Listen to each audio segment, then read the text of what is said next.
அனைவருக்கும் வணக்கம். சமாதி யோகம். அபயம் அல்லது அச்சமின்மை என்பது ஆத்ம சாட்சாரத்தின் உயர்ந்த பயனாக இருக்கிறது. ஆத்ம ஞானத்தால் மாத்திரமே அச்சமின்மை உண்டாகும். அறியாமையிலிருந்து பயம் உண்டாகிறது. துவைதத்தில் பயம் இருக்கிறது. துவைதமே அஞ்ஞானம். தன்னுடைய ஆத்மாவை அறிந்தவனும் எவ்விடத்திலும் ஒரே பொருளை காண்பவனுமான ஒரு முனிவனுக்கு பயம் ஏது? பிரம்மம் பிறப்பு இறப்பற்றது, சூக்குமமானது, தனக்கு வேறு ஆதாரம் இல்லாதது, இயற்கை ஒளி உள்ளது, பிரிக்க முடியாதது, எங்கும் பரவி இருப்பது, கேவல சத்தியமாயிருப்பது, கேவல ஆனந்தத்தை அளிப்பது.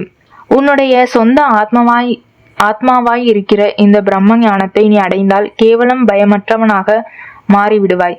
அஞ்ஞானம் அல்லது சரீர பற்றுதலால் பயம் உண்டாகிறது. நான் சரீரம் அல்லேன், ஆத்மாவை தவிர வேறல்லேன் என்னும் ஞானம் உனக்கு ஏற்படும் போது உலகத்தில் எதனிடம் நீ அஞ்ச வேண்டும்? பயத்தில் பல வகைகள் இருக்கின்றன. யுத்த களத்தில் பீரங்கி வாயில் அகப்பட்டு தன்னுடைய உயிரை இழப்பதற்கு ஒருவன் பயமற்றவனாக இருக்கலாம். இன்னொரு மனிதன் காட்டில் புலி முதலிய துஷ்ட மிருகங்களை வேட்டையாடும் போது அவைகளால் மரணம் அடைவதில் பயமில்லாதவனாக இருக்கலாம். மூன்றாவது மனிதன் ஒரு ரண வைத்தியனின் சக்தியை அஞ்சாமல், குளோரோஃபார்ம் என்னும் மருந்தில்லாமல் ரண சிகிச்சையை பொறுத்து கொள்ளக்கூடும். ஆனால் இந்த மூவரும் பொது ஜனங்களின் நிந்தையை கண்டு நடுநடுங்க கூடும். பொது ஜனங்களின் கருத்தை பற்றி உனக்காவதென்ன? அஞ்சாதே. வேறு எந்த பேய்க்கும் பயப்படாதே. பயம்தான் பெரிய பிசாசாக இருக்கிறது. முதலில் இந்த பிசாசை கொன்றுவிடு. மற்ற எல்லா பேய்களும் இருந்த இடம் தெரியாமல் ஓடிவிடும். எல்லா கஷ்டங்களும் வெறும் தோற்றங்களாக இருக்கின்றன. அஞ்ஞானமே பயத்திற்கு காரணம். எவ்விடத்தில் இரண்டு பொருட்கள் இருக்கின்றனவோ அல்லது எங்கே துவைதம் இருக்கிறதோ அங்கே பயமும் இருக்கிறது. என்னிடம் குணதோஷங்களை கண்டுபிடிக்கும் மனிதனுக்கு நான் உண்மையை சொல்கிறேன். ஏனென்றால் நான் என்னுடைய சச்சிதானந்த சொரூபத்தில் சாந்தி அடைந்திருக்கிறேன். எனக்கு எந்த மனிதனிடமும் பயமில்லை. பயம் என்பது தாழ்ந்த நிலைமையை அடைந்த கோழை மனிதனின் குணமாக இருக்கிறது. அச்சமே கீழ்மக்களின் ஆசாரம். பேராசை, பற்றுதல் முதலிய தீய குணங்களால் நிறைந்த மனத்தின் ஒரு விருத்தியே கோபம் என்பது. நான் மனம், சரீரம் முதலியவைகளை விட வேறானவன். எவ்விடத்தில் சரீரம், மனைவி, பிள்ளை, சொத்து முதலியவைகளில் பற்றுதல் இருக்கிறதோ அவ்விடத்தில் அச்சமும் இருக்கிறது. நான் சரீரமும் அல்லன், சொத்தும் அல்லன், எனக்கு எந்த உடைமையும் இல்லை என்பவனுக்கு எங்கிருந்து அச்சம் உண்டாகும்? கர்வம். மனிதனுக்கு கர்வத்தை போல மிகுந்த ஆபத்தை விளைவிக்கக்கூடிய துர்குணம் வேறில்லை. அது அவனை கீழே வீழ்த்து விடுகிறது.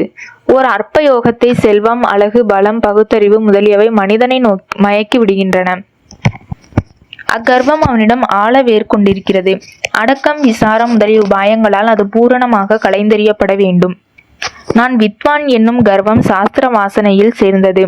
அது அசுத்தமான வாசனை. ஞானத்தை அடைவதற்கு இது ஒரு தடையாக இருக்கிறது. இது அகங்காரத்தை பலப்படுத்தி அஞ்ஞானம் என்னும் திரையை தடிக்க செய்கின்றது. உத்தாலகருடைய புத்திரனாகிய ஸ்வேதகேது என்பன் தன் புத்தக படிப்பை பற்றி மிக்க கர்வம் கொண்டான். உத்தாலகர் அதை அறிந்து அவனுடைய கர்வத்தை அடக்குவதற்காக, அப்பா சுவேதகேது, எதை அறிந்தால் நீ எல்லாவற்றையும் அறிவாயோ அத்தகைய பொருளை பற்றி தெரிவிக்கக்கூடிய சாத்திரம் ஒன்று இருக்கிறது. அதை பற்றி நீ உன் குருவை கேட்டு தெரிந்து கொண்டாயாம் என ஒரு கேள்வியை கேட்டார். அவன் தலை குனிந்து இல்லை என விடையளித்தான். கர்வம் பறந்து விட்டது. உடனே உத்தாலகர் அவனுக்கு பிரம்ம வித்தை என்னும் உயர்ந்த சாத்திரத்தை உபதேசம் செய்தார். அறியாத மனிதனுக்கு உபதேசம் செய்வது எளிது. பணியுள்ளவனும் நுழைப்புலம் உடையவனும் ஞானத்தை ஈட்டுவதில் மிகுந்த ஆவலுள்ளவனுமான மனிதனுக்கு சொல்லிக் கொடுப்பது பெரிதும் எளிது. ஆனால் எவன் அற்ப படிப்பிற்காக செருக்கம் அடைந்திருக்கிறானோ, எவன் தன்னுடைய அறிவை பற்றி அபாரமாக நினைத்து கொண்டிருக்கிறானோ, எவன் தன்னை பற்றி வீண் பெருமை பாராட்டி கொண்டு தனக்கு எல்லாம் தெரியும் என மார்தட்டுகின்றானோ, அவ்வித அற்ப புத்தியுள்ள கீழ் மகனுக்கு சொல்லிக் கொடுப்பது பெரிதும் அரிது, வெகு கடினம். இங்ஙனம் எல்லையற்ற செருக்குமிக்க ஒரு மனிதனை நான்முகன் கூட ஞானியாக்க முடியாது. பிறரிடம் இருக்கும் குற்றத்தை வெளிப்படுத்துவது மிக எளிது. ஆனால் தன்னுடைய குற்றத்தை பார்ப்பது மிக அரிது. நான் எல்லா விஷயங்களிலும் பூரணமானவன் என்று அவன் வீணாக எண்ணிக்கொள்கிறான். ஒருவன் மற்றவனை அறிவற்ற முட்டாள் என தீர்மானிக்கிறான். ஆனால் தன்னை சாமானுக்கும், கோடீஸ்வரருக்கும், பிசிராந்தையாருக்கும், வள்ளுவனாருக்கும் நிகராக எண்ணுகிறான். இதற்கு அறியாமைதான் காரணம். நீ உன்னை பெருமைப்படுத்திக் கொள்ளும் கருத்தோடு வார்த்தைகளை வேண்டியபடியெல்லாம் கொட்டி வைக்காதே. எது கெட்டதோ அதை நீ உடனே மறந்துவிட வேண்டும். ஆனால் பிறர் உனக்கு செய்த நன்றியை நீ ஒருபோதும் மறக்கக்கூடாது. நன்றி மறந்தவனுக்கு பிராயச்சித்தமும் கிடையாது, நற்கதியும் கிடையாது. செய்தி கொன்றோருக்கு உய்தி இல்லை. நீ உன்னுடைய நற்குணங்களை மறந்துவிடு, பிறருடைய கெட்ட குணங்களையும் மறந்துவிடு. உன்னிடம் பகை பாராட்டுகிறவர்களிடம் விரோத பான்மையை மறந்துவிடு. நீ பிறருக்கு செய்த நல்ல காரியங்களையும் மறந்துவிடு. சேனா என்னும் பெரியார் பிறப்பால் மயிர்வினைஞராயினும் ஒரு பெரிய மகரிஷியாக இருந்தார். அவர் விரிந்த இருதயமும் பரந்த நோக்கமும் உள்ள வைணவ ஆசாரியரான ஸ்ரீ ராமானந்தரின் சீடர். கடவுளின் பார்வையில் ஜாதி, நிறம் முதலிய வேற்றுமைகள் கிடையாது. ராம பாகவதனின் திருஷ்டியிடம் கூட இந்த வேற்றுமைகள் இருந்தவிடம் தெரியாமல் உருகி விடுகின்றன. கடவுளின் அருள் யாருக்கு ஏற்படும் என்றும் அது எப்பொழுதும் உண்டாகும் என்றும் சொல்வது மிக கடினம். வணக்கம் உள்ளவனும் ஏழையுமே கடவுளுக்கு மிக்க அன்பராய் இருக்கின்றனர். கடவுளிடமிருந்து கர்வம் கொண்டவனும் பணக்காரனும் வெகு தூரத்திலேயே இருக்கிறார்கள். ஏனென்றால் அவர்கள் செல்வம், பதவி, படிப்பு முதலியவைகளால் மயங்கி கிடக்கிறார்கள். நீ ஆத்ம சாதனத்தில் முதிர்ந்த மாணவனாய் இருந்த போதிலும் அப்பொழுதுதான் உபதேசம் பெற்ற அனுபவம் இல்லாத மாணவனைப் போல் நீ உன்னை நினைத்து கொள்ள வேண்டும். அப்பொழுது ஆத்ம கர்வம் உண்டாகாது.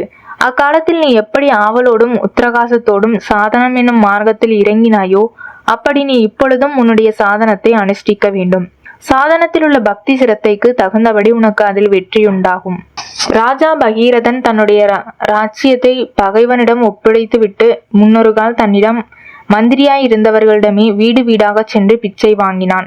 ஒருவனுடைய கர்வத்தையும் அகங்காரத்தையும் அழித்து தன்னை பலப்படுத்திக் கொள்வதற்கு இப்பயிற்சி மிக மேன்மையாக இருக்கிறது.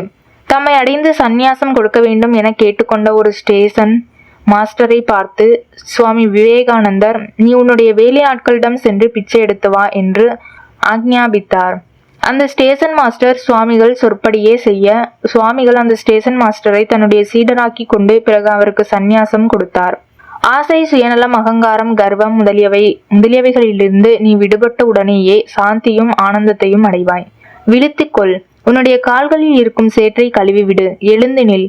அவமானத்தாலும் அச்சத்தாலும் தலை குனியாதே. வாசனைகளை அழித்துவிடு. இந்த மாமிச கூண்டிலிருந்து சிங்கம் போல் வெளியே வா. அப்பொழுதுதான் நீ உண்மையான பகதூர் ஆவாய். வீண் பட்டங்களும் பதவிகளும் பயனற்றவை.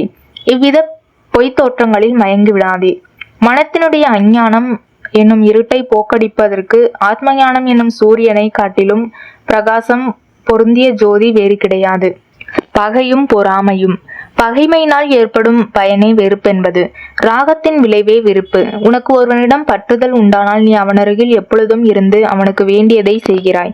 உனக்கு ஒருவனிடம் வெறுப்பு ஏற்படும் போது நீ அவனிடம் நெருங்குவதும் இல்லை, அவனுக்கு உபகாரம் செய்வதும் இல்லை. விருப்பு வெறுப்புகள் மனத்தின் விருத்திகளாக இருக்கின்றன. விருப்பு வெறுப்புகளை கடந்து விருப்பு வெறுப்பற்ற ஆத்மாவினிடத்தில் சாந்தமாக ஓய்வு எடுத்துக்கொள். உண்மையில் வெறுப்பென்பது இல்லை, ஏனென்றால் அது மனத்தின் அசத் விகாரமாக இருக்கிறது.